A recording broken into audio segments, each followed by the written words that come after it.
Buenas tardes, compañeros. En esta oportunidad venimos a presentar la NIC 12, Impuesto a las Ganancias, el cual va a ser desarrollado por el grupo A2, integrado por Reynolds Miranda, William Ramos, Marcos López, Aranqui Estrada, Angélica Cabá, Carmen Rucal y su servidora Jacqueline Lemus.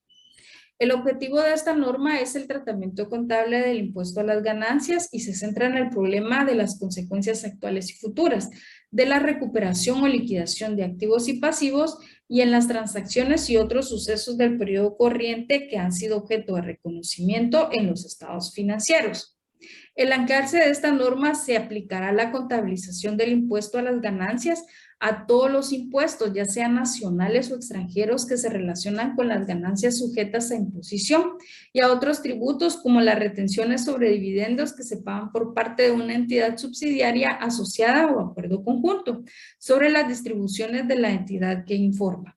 Esta norma no aborda los métodos de contabilización de las subvenciones de gobierno de la NIC 20, ni los créditos fiscales por inversiones. Para tener un mejor entendimiento de la norma, presentamos las definiciones y para ello tenemos la ganancia contable, que es la ganancia neta o pérdida neta del periodo antes del periodo de deducir el gasto por el impuesto a las ganancias. La ganancia por pérdida fiscal, que es la ganancia o pérdida del periodo calculada de acuerdo con las reglas establecidas por las autoridades fiscales a las que se les paga o las que recuperan los impuestos a las ganancias.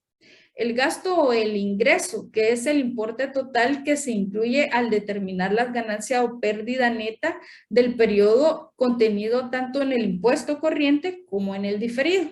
Y el impuesto corriente, que es la cantidad a pagar por el impuesto a las ganancias relativo a las ganancias o pérdidas fiscales del periodo.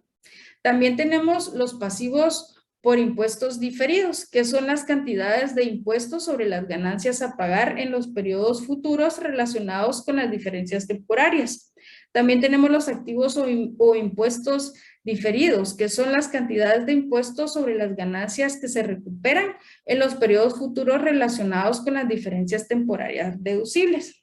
Y también tenemos las diferencias temporarias, que son las que existen entre el importe en libros de un activo y un pasivo en el estado de situación financiera y su base fiscal, que esta puede ser diferencias temporarias imponibles, como también pueden ser diferencias temporarias deducibles.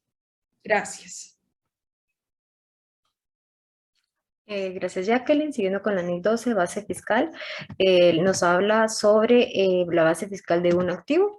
Es el importe que será deducible de efectos fiscales de los beneficios económicos imponibles que obtenga la entidad en el futuro. Por ejemplo, los intereses por cobrar tienen un importe en libros de 100. Fiscalmente, estos ingresos por intereses serán objeto de tributación cuando se cobren. La base fiscal de los intereses por cobrar, entonces serán igual a 0. Tenemos también lo que es la base fiscal de un pasivo, que es igual a su importe en libros menos cualquier importe que eventualmente sea deducible fiscalmente respecto a tal partida en periodos futuros. Por ejemplo, si encontramos dentro de nuestros pasivos financieros correspondientes se encuentran sanciones y multas con importe en libros de 100, por ejemplo, ni las sanciones ni las multas son deducibles fiscalmente. Entonces, la base fiscal de las deudas por sanciones y multas acumulados o devengados es de 100. Tenemos lo que es la base fiscal de algunas partidas, aunque no figuren reconocidas como activos ni pasivos en el estado de situación financiera.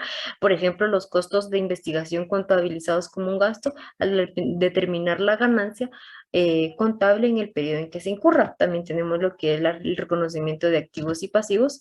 Nos dice que es el impuesto corriente correspondiente al periodo presente, que a los anteriores debe ser reconocido como un pasivo en la medida que no haya sido liquidado. Si la cantidad ya pagada que corresponde al periodo presente y a los anteriores exceda el importe a pagar por esos periodos, el exceso debe ser reconocido como un activo. Gracias, compañeros. Buenas tardes, compañeros. Vamos a continuar con la exposición hablando de las diferencias temporarias imponibles. 4 puntos muy importantes. El primero dice que se reconocerá un pasivo de naturaleza fiscal por causa de cualquier diferencia temporaria imponible, a menos que las diferencias hayan surgido por 2 razones. La primera, que el reconocimiento inicial de una plusvalía o por el reconocimiento inicial de un activo o pasivo en transacción que cumpla 2 cosas muy importantes: que no sea una combinación de negocios y en el momento de la transacción no afecte ni a la ganancia contable ni a la ganancia fiscal. Otro aspecto a considerar es que todos los reconocimientos de un activo lleva inherente la suposición de que su importe en libros se recuperará, de forma que los beneficios económicos que la entidad recibirá sean en el futuro. Cuatro aspectos importantes. Ciertas diferencias temporarias, estas surgen cuando los gastos o los ingresos se registran contablemente en un periodo, mientras que se computan fiscalmente en otro. Entonces, ahí es donde encontramos las famosas diferencias temporarias que se registran en un estado de situación financiera de una entidad. Muchas gracias por su tiempo, compañero. La exposición hablaremos que los activos contabilizados a su valor razonable, pues las NIF nos permiten o a veces nos requieren que ciertos activos se contabilicen a su valor razonable o bien que sean revaluados, tales como lo habla NIC 16, NIC 38, NIC 40 y la NIF 9. Para ello, la NIC 12 pues nos habla de que la diferencia entre el importe en libros de un activo revaluado y su base fiscal crea una diferencia temporaria y da lugar a un activo o un pasivo por impuestos diferidos. Entre ellos pues podemos encontrar por ejemplo la plusvalía, la cual surge de una combinación de negocios que se medirá como el exceso del apartado A sobre el apartado B. Veamos el apartado A. Número 1, la contraprestación de transferencia medida de acuerdo con la NIF 3, que sea el valor razonable en la fecha de adquisición.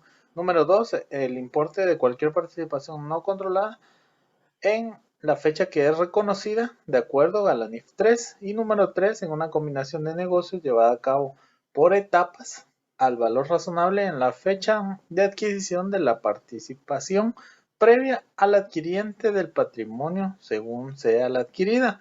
Y el párrafo B pues nos habla de que el importe neto en la fecha de adquisición de los activos identificables adquiridos y los pasivos asumidos por medio de acuerdo de la NIF 3. La diferencia de ellos pues es la plusvalía. El reconocimiento inicial de un activo o un pasivo nos habla que para que se pueda reconocer este puede surgir de una diferencia temporaria. Por ejemplo, una parte o la totalidad del costo de un activo que no es deducible para efectos fiscales, sin embargo para la NIF sí. En el método de contabilización de esta diferencia temporaria, pues dependerá de la naturaleza de la transacción que se haya llevado a cabo en el reconocimiento inicial de un activo o de un pasivo. Muchas gracias. Continuando con nuestra exposición, hablaremos sobre las diferencias temporales deducibles. Son aquellas que van a generar un impuesto a la renta diferido activo. Estas diferencias temporales deducibles implican que en el ejercicio futuro nosotros vamos a recuperar ese impuesto sobre la renta, es decir, vamos a poder pagar menos impuesto. Se debe reconocer un activo por impuesto diferido de acuerdo con lo establecido en el párrafo 44 procedentes de las inversiones en subsidiarias, sucursales y asociadas, participaciones en acuerdos conjuntos. Acá tenemos un ejemplo sobre esas diferencias temporales deducibles. Dice que se tiene provisionado por las vacaciones del personal un importe de 20,000 quetzales. En el año 1, si ustedes se pueden dar cuenta de que tenemos aquí en la base contable que son los 20,000 y tenemos una diferencia de 20,000. La base fiscal es 0 porque no se ejecutó nada durante este año. Tenemos aquí el impuesto sobre la renta diferido o activo que va a ser de 20,000 por el 28%, 5,600. En el año 2 ya venimos y hacer la deducción de lo mismo. Entonces, menos lo provisionado en el año 1 que son los 20,000, menos los 20,000 por el 28%, tenemos un menos 5,600. Eso quiere decir de que ya venimos nosotros y venimos a rebajar dicho impuesto.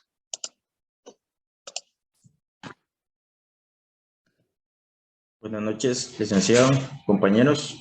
Continuando con la NIC 12, impuestos a las ganancias. En cuanto a la plusvalía que nos menciona la norma, si el importe en libros de la plusvalía que surge de una combinación de negocios es menor que su base imponible, la norma nos indica que esta diferencia lo que da lugar es a un activo por impuestos diferidos. En cuanto al reconocimiento inicial de un activo o un pasivo, un caso donde aparecerá un activo por impuestos diferidos tras el reconocimiento inicial de un activo, la norma nos indica que es cuando la subvención del gobierno relacionada con el mismo se deduce del costo para determinar el importe en libros del mismo. Para las pérdidas y créditos fiscales no utilizados, la norma nos indica que debe reconocerse un activo por impuestos diferidos siempre que se puedan compensar con ganancias fiscales de periodos posteriores, pérdidas o créditos fiscales no utilizados, que la ganancia impositiva futura esté disponible. Y para la reconsideración de activos por impuestos diferidos no reconocidos, la norma nos indica que al final del periodo sobre el que se está informando, una entidad evaluará nuevamente los activos por impuestos diferidos no reconocidos y hará el procedimiento de registro siempre que sea probable que las futuras ganancias permitan la recuperación, en este caso, del activo por impuesto diferido. Muchas gracias. Gracias, compañero. Seguidamente tenemos inversiones en subsidiarias, sucursales, asociadas y participaciones en acuerdos conjuntos. La norma establece que las inversiones financieras en subsidiarias, sucursales, asociadas o acuerdos conjuntos tienen diferencias temporarias cuando el importe en libros sea igual a la participación del inversor o diferente a su base fiscal, que a menudo consiste con el costo. Por ejemplo, por la existencia de ganancias no distribuidas y por las diferencias de cambio cuando la controladora y su subsidiaria estén situadas en diferentes países. Compañeros y licenciado, esta ha sido nuestra exposición relacionada a la NIC 12. Muchas gracias.